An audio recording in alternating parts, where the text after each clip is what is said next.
Hello. Hi. Hi, dear ones. Welcome to day 2. How are we doing? Hello. Welcome.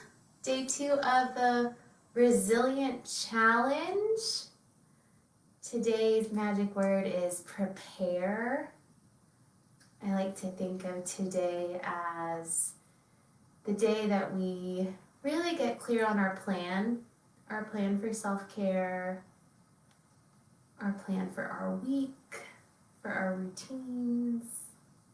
It's really the preparation where the rubber meets the road in our self-care practice. Yeah. We're going to be practicing some mindset shifts so that we can really see and embody preparation as proactive resilience.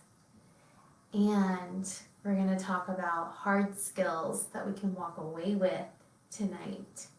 Skills like meal planning, keeping a consistent bedtime, skills like cultivating a meditation practice, if that's something you've been longing to do, and how to get more movement into your lives. Some of the things that I see my clients come up against again and again, and what I see that works. Hello, looks like we've got a few people here with us live. So good to see. Once you're here, put a comment in the chat. Let me know that you're with us. How are you doing? How was day 2? I would love to hear. Hello, dear ones. So glad you found us. Let me know who is joining us live. I will also, of course, keep the replay up here, and I'll be sharing it with those who couldn't be with us tonight. But we're going to have a really nice time. And if you don't know, I usually go live like this every Tuesday at 8 p.m. Eastern on my personal Facebook page and my personal Instagram. So if there's any technical difficulties or anything happens, you can also find me live right now on Instagram at Ellen S. Gilbert. It's my personal Instagram. Hi, Shows. Hi, Micah. Hi, Lacey. Hi, Caitlin. Hello, beautiful ones. Welcome. So glad you're here. Tell me, how was day 2? Were you able to get through the materials? And if it's okay, I'll probably be sharing your comments with your first name, just so we can really weave that community, much like we did in our circle last night. Just kind of keep that sisterhood going, the authentic community, the witnessing, the mirroring, and the space holding. So all the community agreements still apply here. I just didn't want to over Zoom you all this week.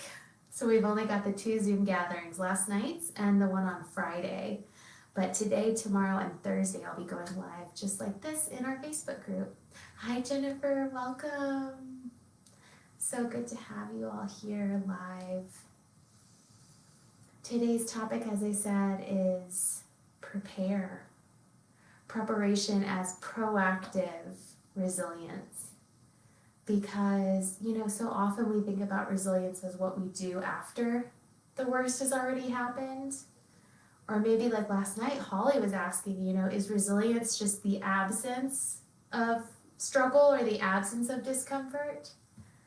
No, it's about, our relationship to the discomfort, our relationship to grief, our relationship to tragedy.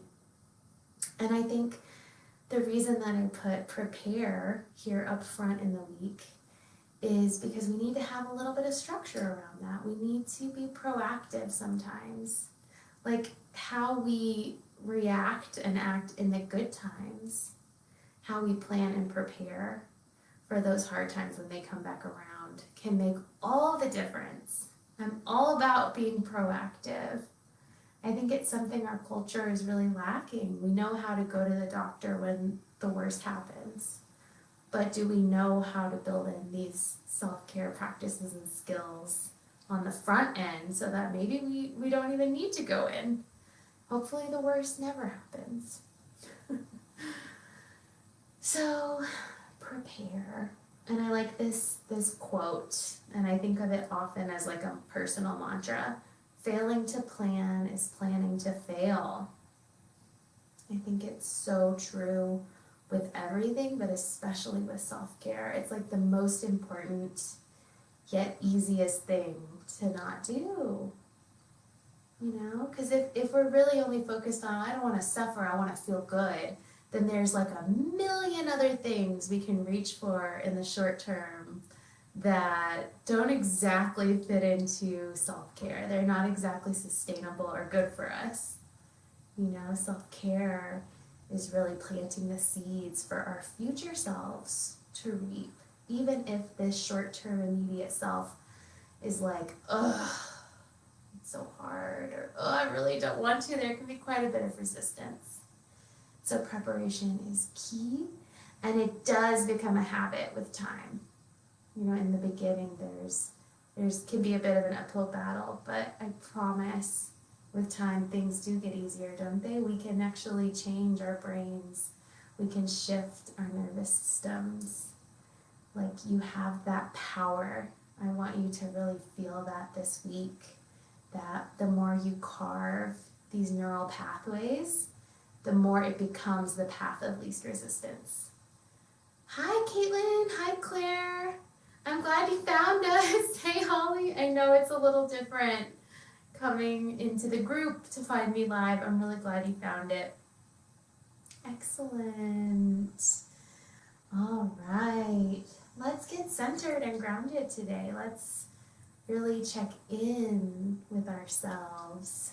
So find your feet on the ground.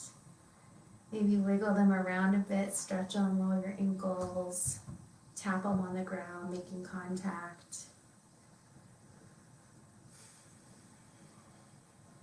Be here now. Gently close the eyes if it's accessible for you. Finding your way back into the darkness, into the stillness of your being.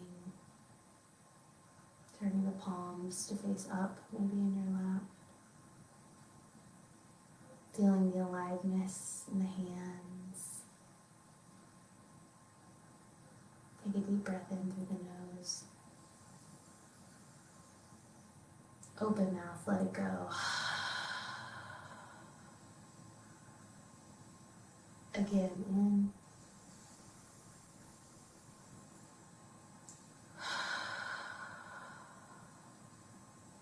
One more time on this last one, really go for it, filling the lungs completely. Audible sigh.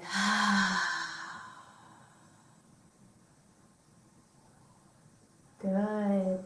Letting the breath return to normal. Landing here. Relaxing the muscles of your shoulders,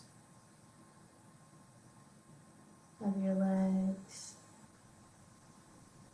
your jaw. Feeling this community, this resilient sisterhood which is growing all around the world.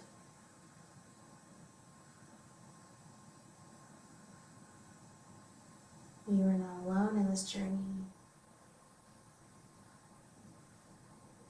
Your intentions are shared. They are good.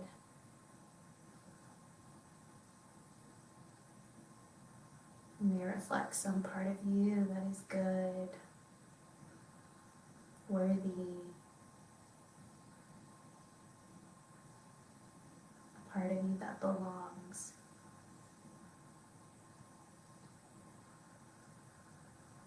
Can you contact this part?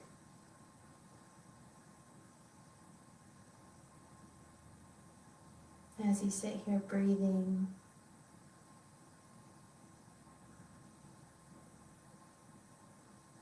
perhaps by seeing yourself through a loved one's eyes,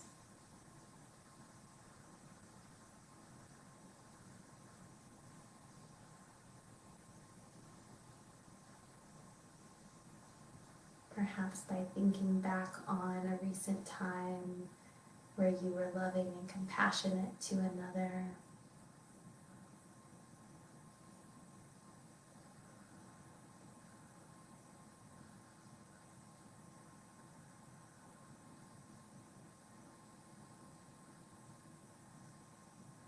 Perhaps just by contacting the intention to care for yourself. The part that cares about caring, cares about what happens to you on the inside.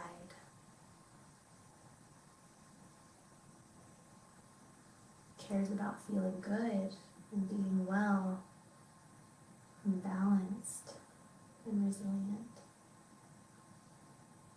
And bring a slight smile to the lips to help you connect in to this good higher self.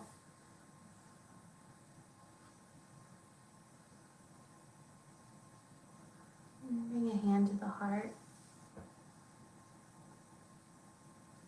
softening of the heart.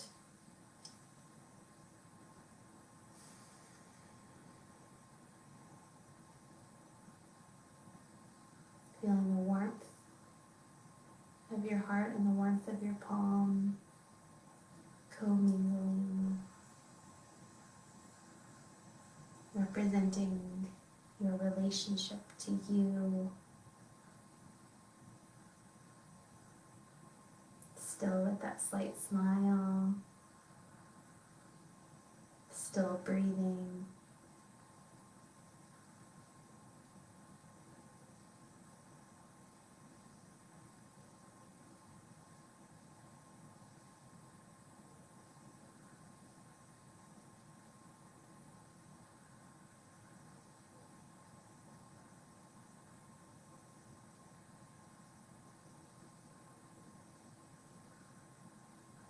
What do you need to hear from yourself tonight?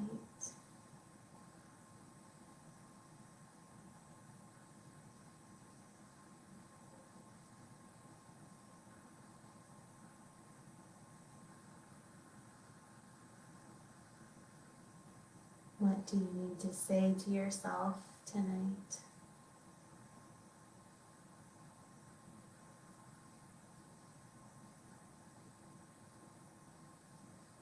Perhaps I'm doing the best I can.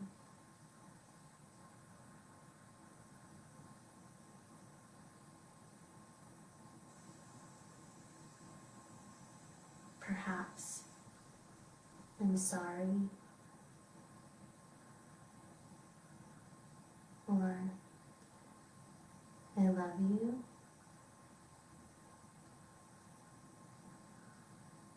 Or I'm here. I'm just here.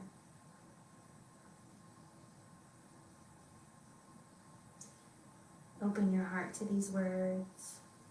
Feel them shift your experience.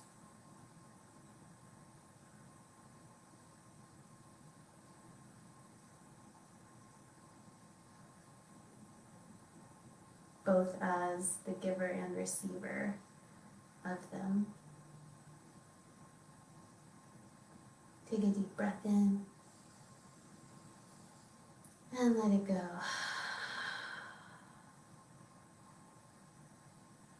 When you're ready, you can slowly open your eyes.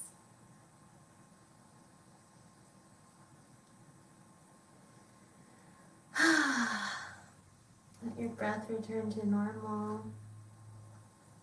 How are you feeling, dear ones? Welcome back.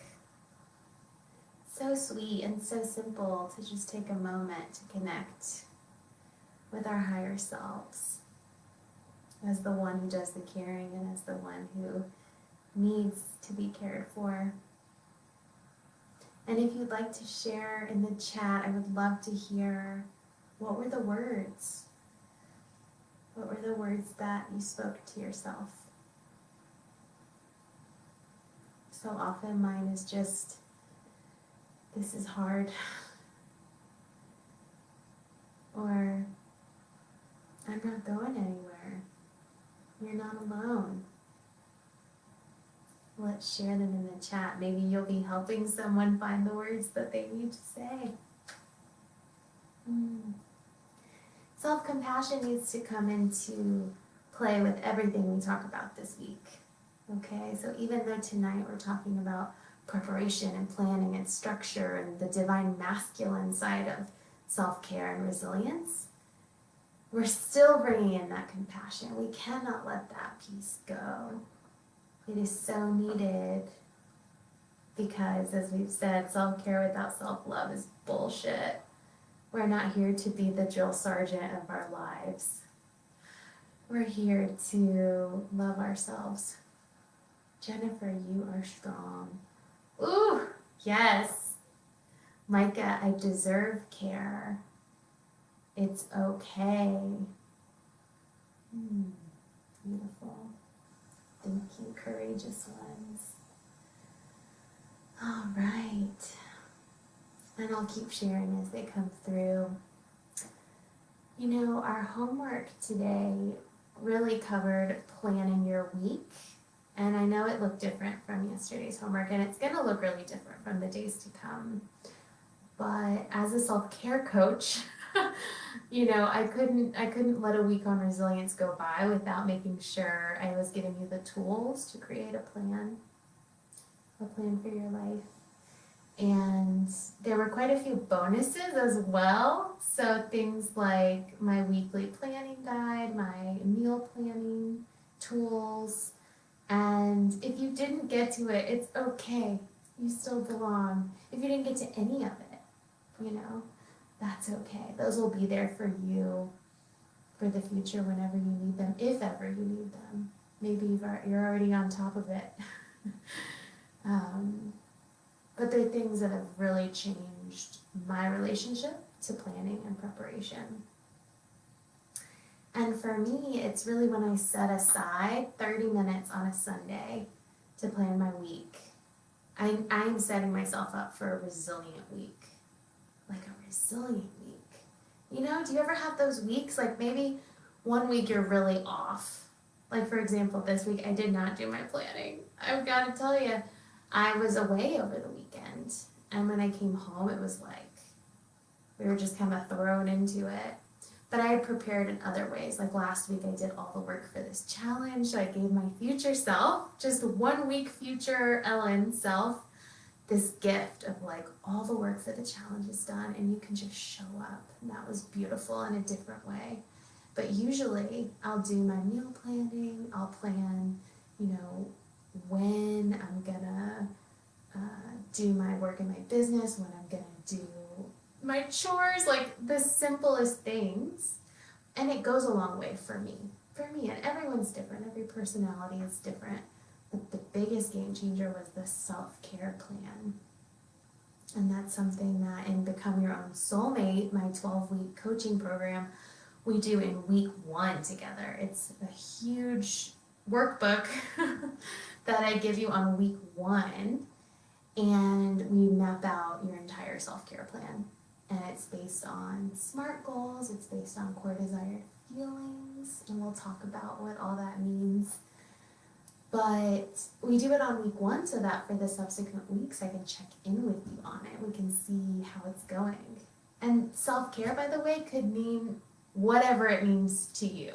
I had a client today who was like, I haven't been doing traditional self-care, but I got out for a walk on my lunch break. And I was like, there is no such thing as traditional self-care. It's defined by you. So that was really beautiful. But when I started planning in, and I could show you, I have a huge chart on my wall for November.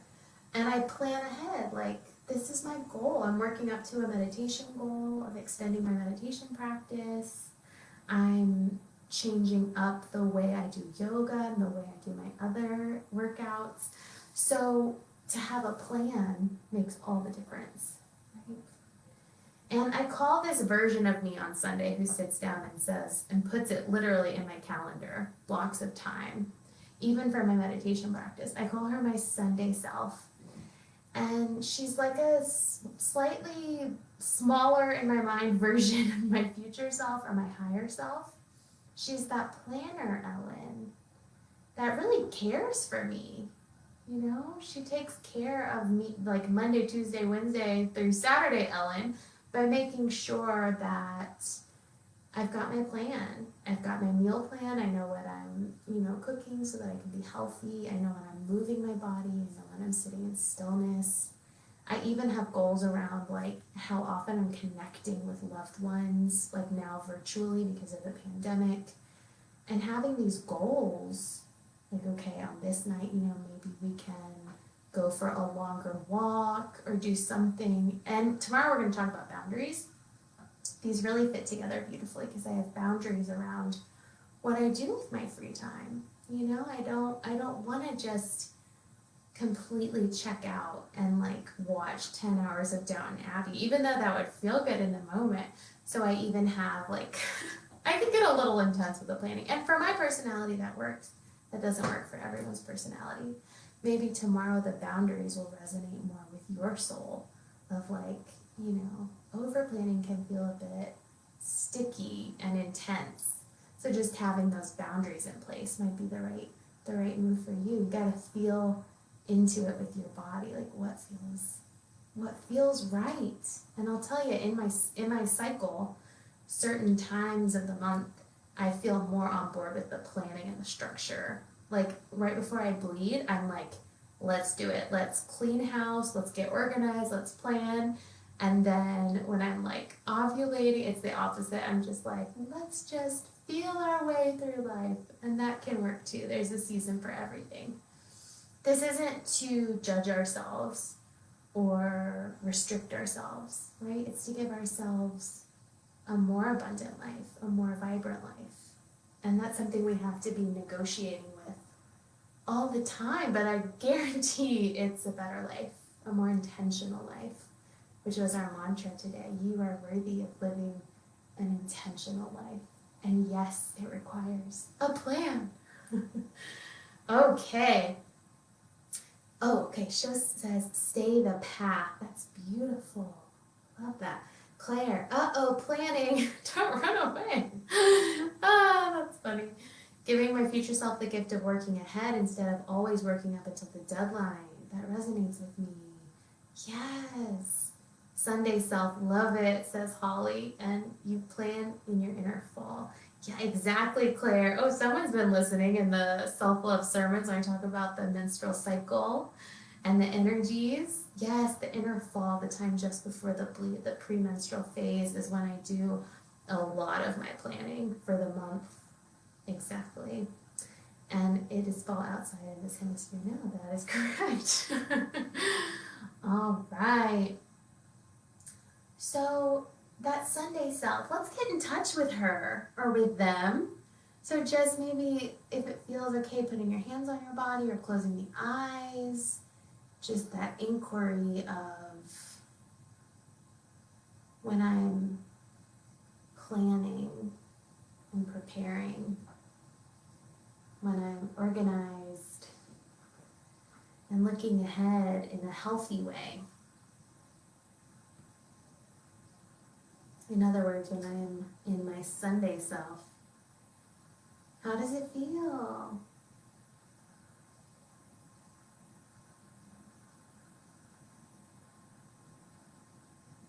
And better yet, how would you like it to feel?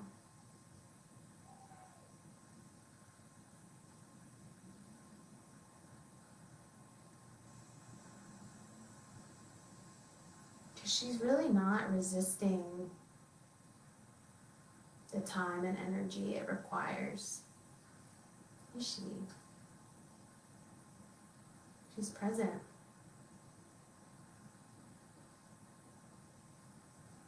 She's intentional.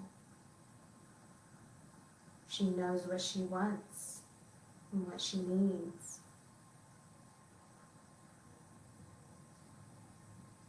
And she's comfortable with setting the bar high for herself.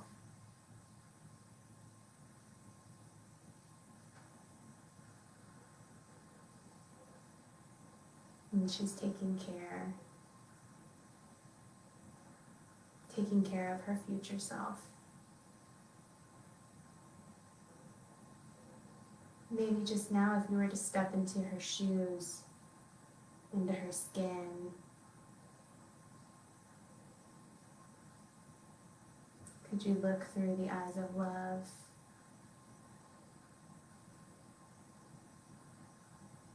The eyes of compassion?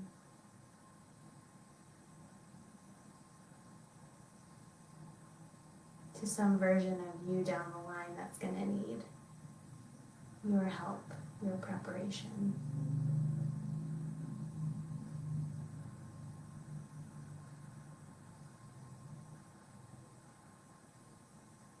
And what's that going to feel like to get it?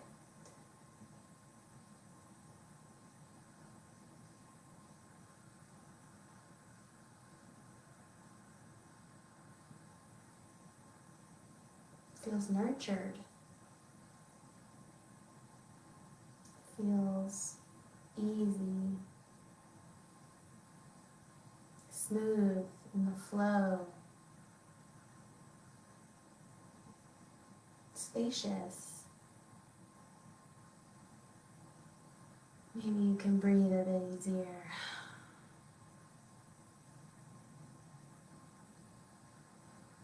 And it all just came from 30 minutes of planning, or whatever that looks like for you. What a beautiful gift. When you're ready, you can open your eyes.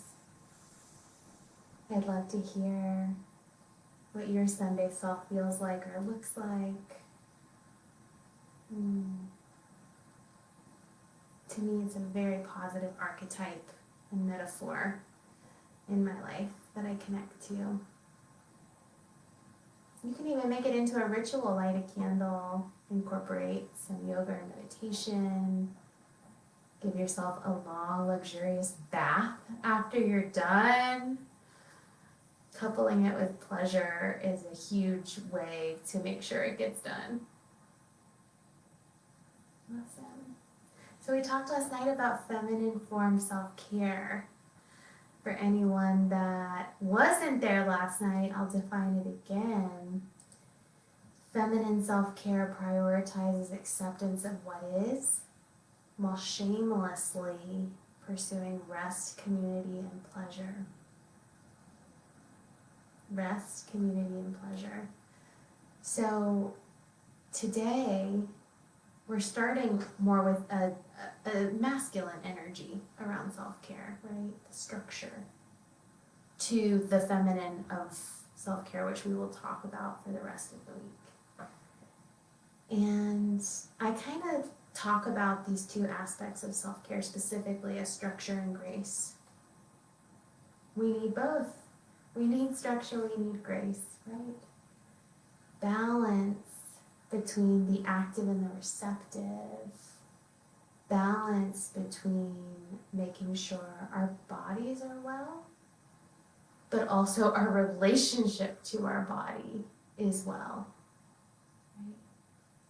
Like I said before, because if you're just the drill sergeant of your body, making sure you go for that 10-mile run every morning or whatever it looks like for you, but your relationship to body is one of constant judgment, self-hatred, comparison, never enoughness, not enoughness, unworthiness, then that grace is really missing. And practically, when you fail at the 10-mile run every morning, or on a day that you aren't able to do it, how are you going to treat yourself? You know? So you've equated it with your self-worth. So we need both. We need both. And a life of balanced structure and grace looks different for everyone. And I'm sorry I'm not the type of coach that tells you here's the 10 steps to the perfect structure and grace in your life. Because quite frankly, those people are not the expert in you. You're the expert in you.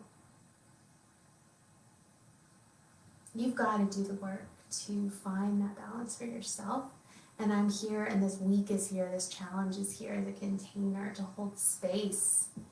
So it's up to you what you put in, and if you decide to really sit with these questions of, do I need more structure in my life? Do I need more grace? Do I need a combination of the two?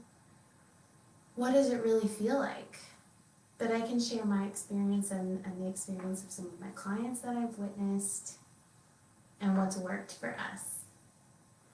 Holly says, I usually have the Sunday scaries really bad. This will help me to transform that fear into power. I love that. Sunday scaries are real. So much compassion for you. Micah, I love the idea of calling on future self or higher self while planning to see how I can best care for her, what I can offer her now. I think that will help with not over planning or micromanaging myself or focusing on things that don't serve me, which is what I can fall into if I'm not mindful about it. Yes, absolutely. Ooh, that makes so much sense, Micah. Yes, because who likes to be micromanaged? It does not feel good. And we're not here to patronize ourselves. We're here to give compassion and love to ourselves and make things a little easier down the road. And I really think when we neglect to plan for a week or a month or whatever time feels good for you, we are self-sabotaging. Absolutely, we are self-sabotaging. Jennifer, I love that balance of structure and grace. Sunday self-care sets your week up for success and helps you better adapt to the unknown. So good. Yes, because who knows what the week's going to throw at you, right? That's the day I do it. Maybe that day doesn't work for you, and that's okay. Find one that does. All right. So self-care has really become synonymous with activities, but the grace is about the being. Okay, so we've got to have both. Maybe you have that self-care plan, but how do you be and sit with yourself when things don't go according to plan? Preparation doesn't ensure that everything happens perfectly 100% of the time, but it certainly helps.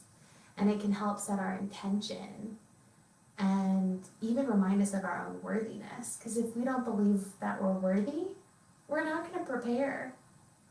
It's like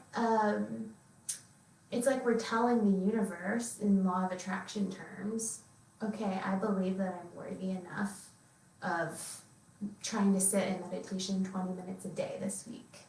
Or I believe I am worthy enough of signing up for this hour-long virtual yoga class on Friday night and lighting all my candles. I'm going to go ahead and prepare for that. Ooh, just see what you're telling the universe, what you're telling yourself, really. I believe I am worthy, and I believe I can do it. And just that hope sometimes is all we really needed, because if we have an attitude of, well, it'll never happen because I've planned for it before and it didn't happen, so I'm just not going to let myself down by planning it and then failing to do it. What is that gain? Does that keep you warm at night? I don't know. But we've got to get out of this mentality that if we don't set goals or intentions, if we don't prepare or plan or put money on it, then, it can't hurt us. We can't be disappointed. I think that's what it so often comes down to, is this fear that we're going to disappoint ourselves. But really, how that's interpreted by the body, by yourself, is that you're not worthy. That's a subtext behind it. You're already telling yourself you're going to fail. And then it becomes a self-fulfilling prophecy. But, you miss 100% of the shots you don't take. I say that a lot, even though it's really corny. Because it's true. And we're talking about self-care. We're talking about goals we don't have to share with anyone else. unless you're working with me as a client, in which case I hope you will share them with me. But self-care is like the most secret, intimate plans that we make, and yet we still can get in this mindset of, well, it's easier not to set it because then I won't let myself down. So interesting, isn't it? It's really, really interesting, actually. And self-care can be really awkward. And even though we do it in a room, maybe with the door closed, like doing yoga, massaging our bodies with oil, which I love to do, it can feel so like private and intimate and awkward, even though no one is around. I think it's fascinating. So we clearly do care about that relationship to self, because we're setting up all of these walls and masks and barriers so that we don't disappoint ourselves, so that we don't look stupid in our own eyes. What does that tell you? It tells me that we really do care about belonging to ourselves, even though we might put up a front that we don't care, that we'd rather belong to a group, to a community. But I think deep down we do care about this stuff. We do care about belonging to ourselves. This is the most long-term relationship of your life. Talk about resilience. Like, if you have your own back, if you knew you could have your own back through anything that would ever happen, how would that change your life? How would that change your life? Because I have seen people become their own soulmates. I have become my own soulmate. And that has been the experience, the greatest gift of, no matter what happens in my life, I know I will be okay. I know it. Because I don't want to suffer. And that intention drives me to care for myself. It drives me on the path of self-growth. It drives me to not choose the extra suffering that we add and layer on again and again. That was a bit of a rant. I digress.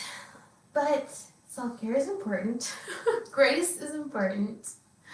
But let's get into some structure. So, SMART goals are one of my favorite things ever. Maybe you've used them in strategic planning, in your career, in your business, but you can also use them with your self-care, and I highly encourage it. I think we all care about self-care, or we wouldn't be here. Like, on some level, we know it will make a difference, or does make a difference when we choose to practice it. So write that shit down. Like, right now, I want you to write it down. Get a piece of paper, get a Sharpie, get a Post-it. Write it physically down so that you have to see it. Claire says I'm here for the rant. Good, because I'm ranting tonight. Get your paper, get your Sharpie, and we're going to write down some SMART goals. So SMART stands for specific, measurable, attainable, relevant, and time-bound. Okay? So it's got to be super specific. As you know, probably, maybe, the universe responds to specificity. This is one of the core principles of manifestation, which I talk about a lot, which is divine feminine law of attraction work.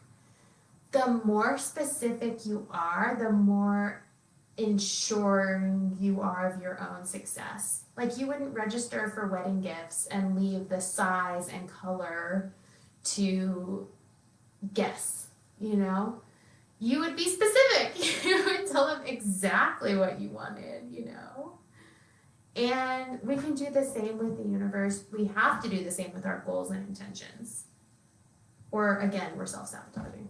We're planning to fail when we're not specific. Maybe we're having an unworthiness narrative in our minds. I don't want to project, but that often is a bit at the root of it. So, specificity with your goal. So maybe it's a goal around movement, which Claire talked about yesterday in our circle. So maybe it's like, I will walk 3 times a week for X amount of minutes. you know? And maybe it's I will walk around my neighborhood 3 times. As specific as you can get, like drill down to those tiny little details. You can even get into a meditation with this and visualize yourself on the walk. All the things you'll see, all the things you'll feel, even trying to get out the door for the walk and everything that's gonna pop up as a whack-a-mole barrier on your path and how you're gonna just slam it out of the way. These visualizations are really helpful for breaking down barriers. But that specificity is key, dear ones. The M, measurable. That would be the numbers piece of it, right? Like how many times a week, for how long, how many laps around the neighborhood, or what distance. This is all with the walk metaphor for the movement piece of self-care, but you can use anything at all that you need. A is attainable. So don't go setting a goal that you know you can't meet. You know, and if you need to adjust it down the road, that's okay too. But really start to try to start with something you know you can attain next week. And if you want to build up from there, I think that's a great goal. Like, don't set a goal that you now wake up at 9 a.m. and tomorrow you're gonna wake up at 5 a.m. That's like the most unattainable shit I've ever heard. When I was traveling to India, I had to adjust my bedtime every night by 15-minute increments for like weeks, you know? Like I had to take it little baby stepping stones. It's the same when we need to make these big adjustments. So don't be afraid to set a goal that might seem small in your own eyes at first, you know? Maybe the goal down the line will be to keep pushing that bar a little bit each week or each month. And relevant. Make sure it's relevant to your overall goals. You know? So maybe a piece of self-care for you, like I said, is to establish a meditation practice. Well, why? Is it because you want to open up your spiritual life? Is it because you want to quiet the inner critic, be more accepting of what is? Like, get specific as well about the relevance in your life that can help connect it to your intention. That helps ensure that you have something to look back on and say, oh, okay, this is why this goal is relevant. And T, time bound. So again, it's something that has a time structure attached to it. There's a certain number of minutes, or there's a certain day of the week. That would be even better. That's one thing the pandemic has given me, is like, I now have certain days where I do certain things, whereas before I had to leave it a little more to chance because I seemed so busy in my life. Now it's like, okay, this is what I do on these days. Holly says, I really like rewards and positive reinforcement when I meet my goals. How can I do this with self-care? Oh, beautiful. Yeah, so I've had clients create like straight up sticker charts that they put on their fridge or somewhere they can see every day, like multiple clients. And you can actually track your goals. I love that idea if that works for you, or checking things off. Any sort of visual representation is so good, and it is my go-to. I also think that having a reward set, maybe whatever again is attainable and relevant for you, maybe it's every week that you meet your movement goal, you get something small. Maybe you get another, hour of TV that week. Like, I think we put all these structures and barriers around children, but we don't think to do it with ourselves. And we're going to talk a lot about that tomorrow with boundaries. So if you can kind of think of yourself in that way, it's sort of a reparenting practice. Micah says, hell yeah, sticker chart. That's so good. We're sort of teaching ourselves You know, like you get rewarded when you meet your goals. But we're not about punitive correction here. You know, we've got to have compassion and grace, right? When we don't meet our goals. But I certainly love the positive reinforcement and the rewards. It's a great question, Holly. I hope that helps. Maybe for you, it's I'm going to buy myself a little $10, something this week, something special. Or I'm going to save up, and at the end of the month, I'm going to have like $40 to kind of splurge.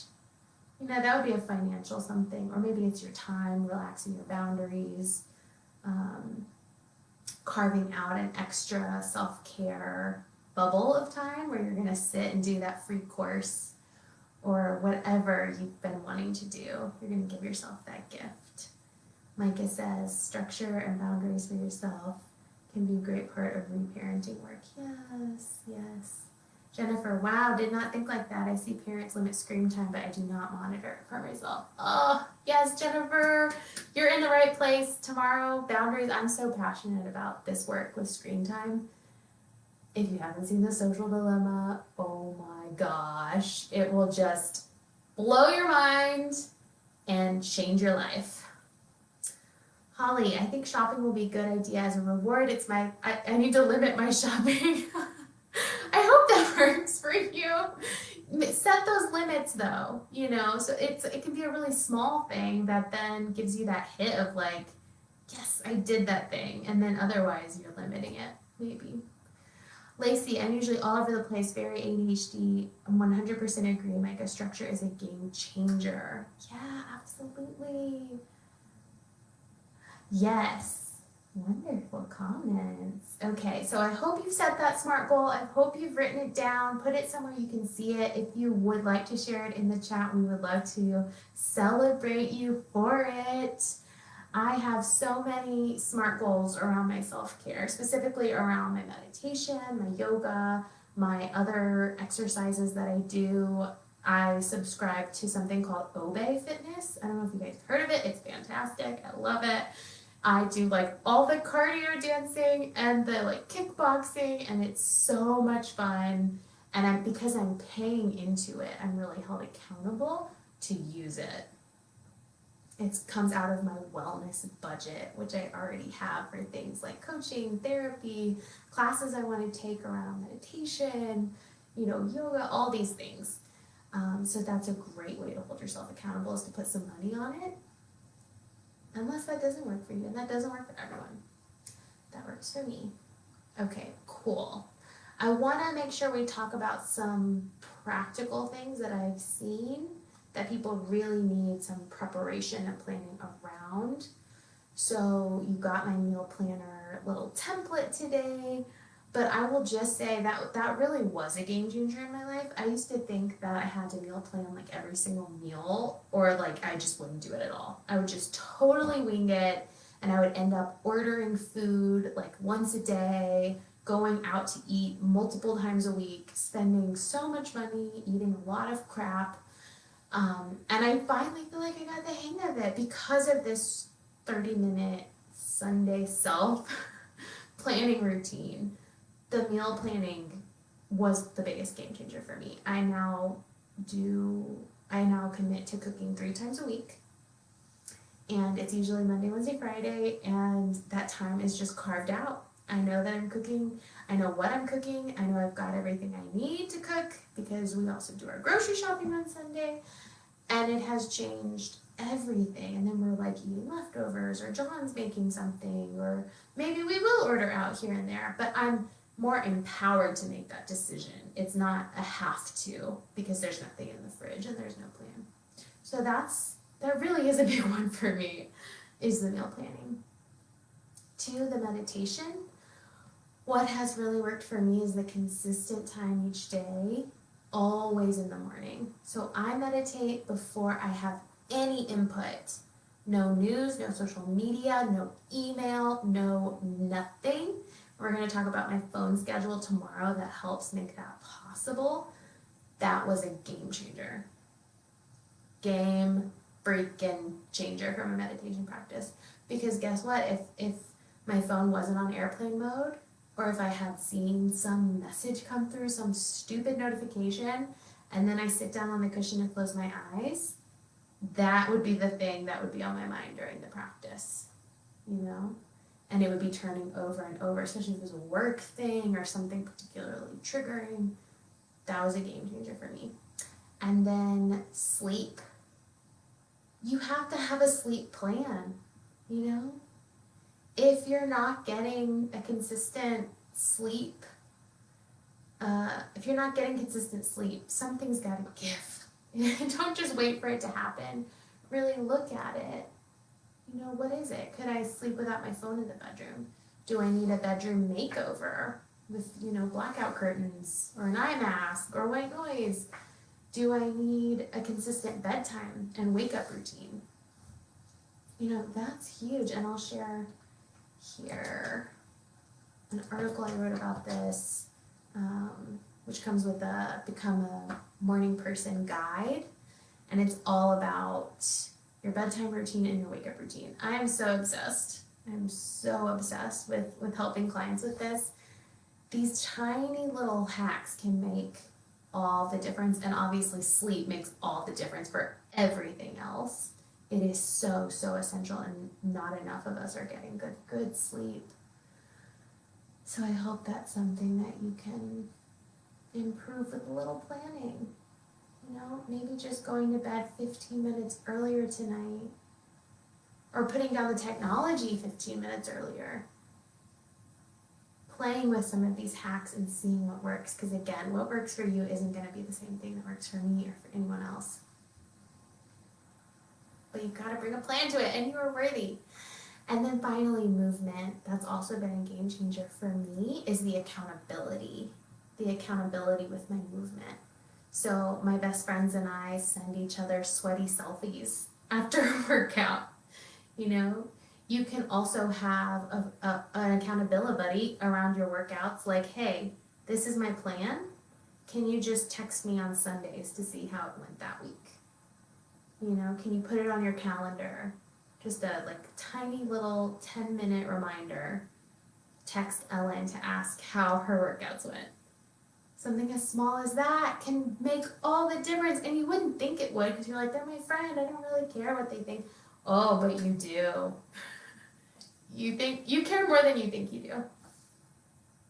Claire, I'll make sure there are 8 hours between when I go to bed and when I get up for the day. I made this goal a few weeks ago, but need to start tracking it. The downside is I can't control how long I'll be awake due to babies. Maybe I need to stretch this into 9 hours. Yeah, is that what your intuition is telling you might be more effective? Because you said you need some way to start tracking it. Maybe some sort of chart where you're simply just checking it off and it becomes a ritual every morning. Did I meet my goal? You know, for so many of us, that simple check mark really is all the validation and encouragement we need to keep going. You can even make it feel good, like take a deep breath when you give yourself the check mark, like, yes, I did this, yes. It just feels good. So proud of you.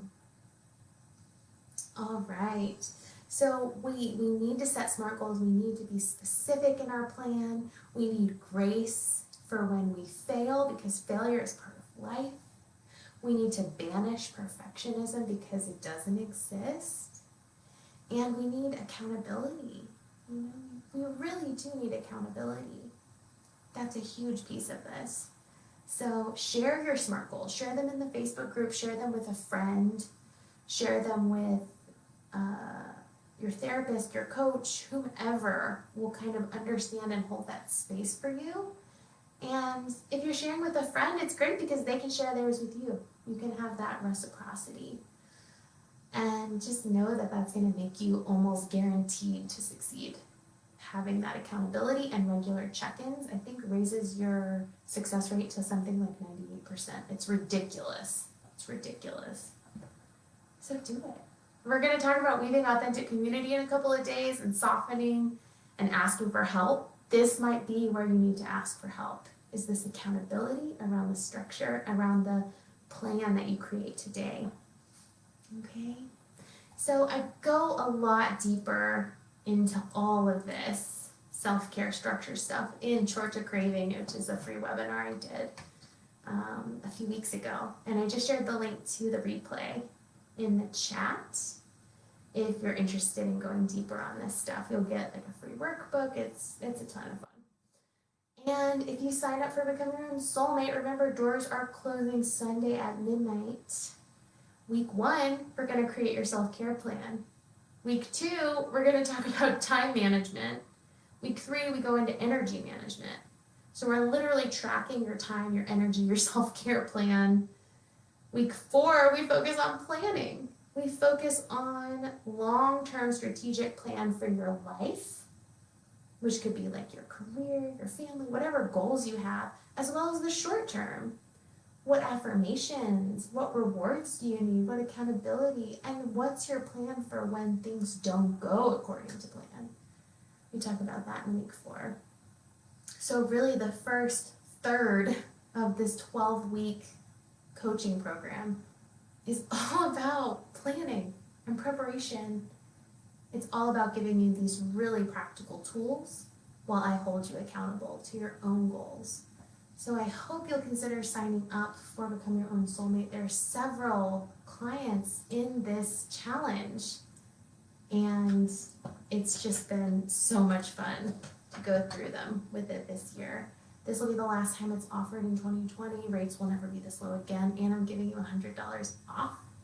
So I just shared the link in the chat. If that's something you're interested in, you can still book a free exploratory call with me. All of the 1-hour sessions for this week have been booked, but you can still book a 30-minute exploratory call with me if you follow the link there.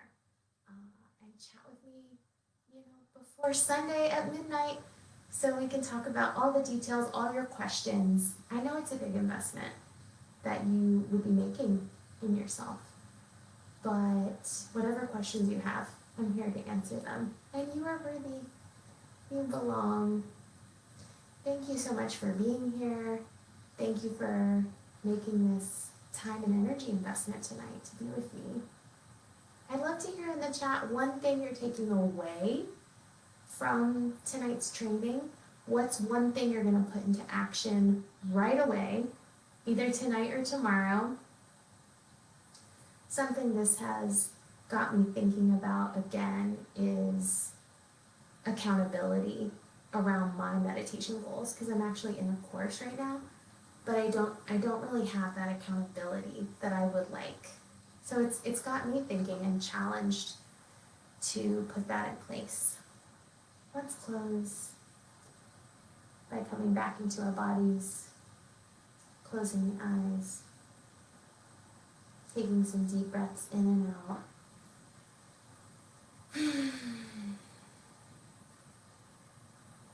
Landing back into presence.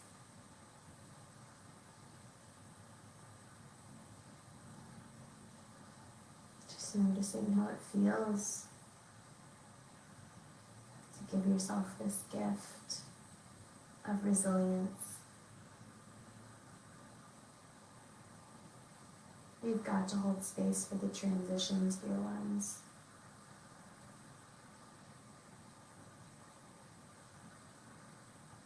As you shift from this 1 hour together into the rest of your evening, take with you your intention. I hope it's to relax and unwind. Maybe you have a few more things to do. Even in the doing, may you be compassionate. May you not judge yourself. May you not rush yourself.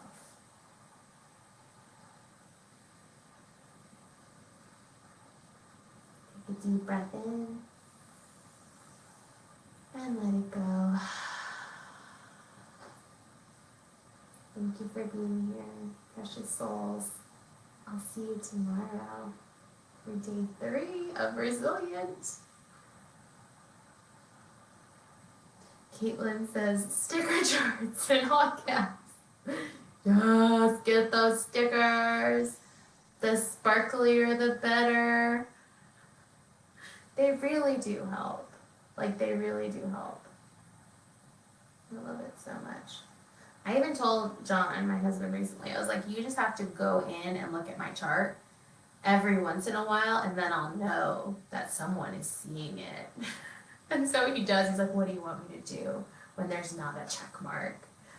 I'm like, nothing really, but just look at it and let me know that you know. And it really does help. It really does. All right, dear ones. I promise tomorrow's going to be more boundaries, I guess. It'll be less structured, I guess, than today. Today there's a lot of homework. Tomorrow will be a little bit more chill, I promise. Do whatever you're able to. Glitter for your yeah. All right, dear ones. Put something into action from today. You owe it to yourself. You deserve it because you've already taken this time. So now it's your chance. It's up to you to make it actionable. Sending so much love.